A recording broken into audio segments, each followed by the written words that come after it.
Okay, let's ask a shareholder what he thinks about Google's possible venture into smartphones. We're joined by Ben Rogoff. He's manager of the Polar Capital Technology Trust Fund. Ben has around $500 million under management, and some of his biggest holdings include Google and Apple. So, Ben, what do you think? Well, I think it's an interesting foray.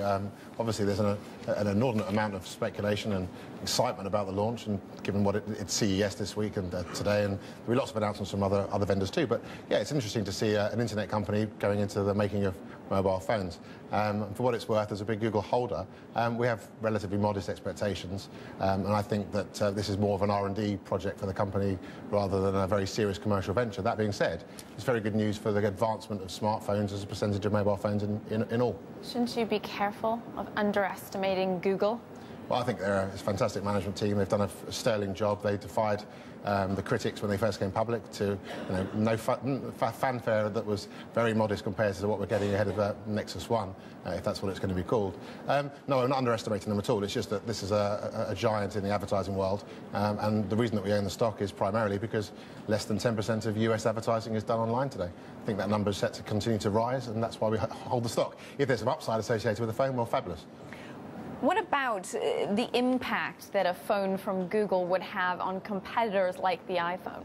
Yeah, I mean, I think initially I'm more concerned about the headline impact on Apple, which is actually the only bigger holding in the portfolio today, bigger than Google, that is.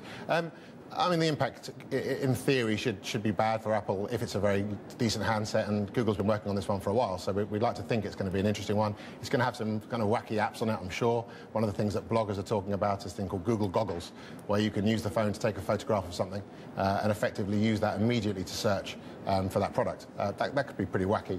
But I think once the fanfare is passed, I think that what we'll really see is that smartphones continue to gain share of the overall mobile phone market, and what that really means is bad news for the incumbent providers like Nokia, like Ericsson, potentially LG, and so on. And I think the market's still big enough to support Apple, RIM, and Google at this stage.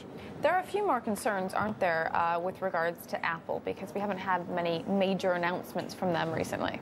I don't think they've needed very many. I mean, they have a wonderful stable of products right now. Anecdotally, the number of people that I know that have gone out and bought Macs for this Christmas because they've been kind of sort of so taken by the iPhone and the iTunes environment, I think really has meant that the company hasn't needed to launch their tablet product. I think expectations are that it'll come in Q1 of this year, and I think that's critical, which is that just at the point where other people are trying to catch up with where Apple is, Apple's moved the game on. They've moved the goalposts, right. And now it's all about home entertainment, infotainment, and really redefining the laptop market. So Apple and Google, a couple of stocks you're happy to have in your portfolio then, but you say that tech shares are so cheap that you've got some companies in there that you don't even like.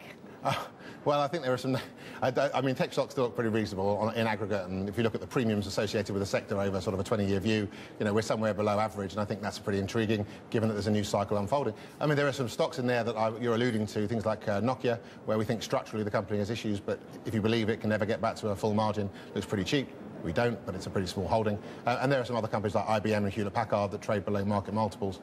We think in aggregate those growth rate opportunities aren't that exciting, but they're too cheap to sell entirely. So they're kind of in the portfolio. They're there for sale on the right day, but right now too cheap to sell. Gotcha. Thanks very much. Ben Rogoff there.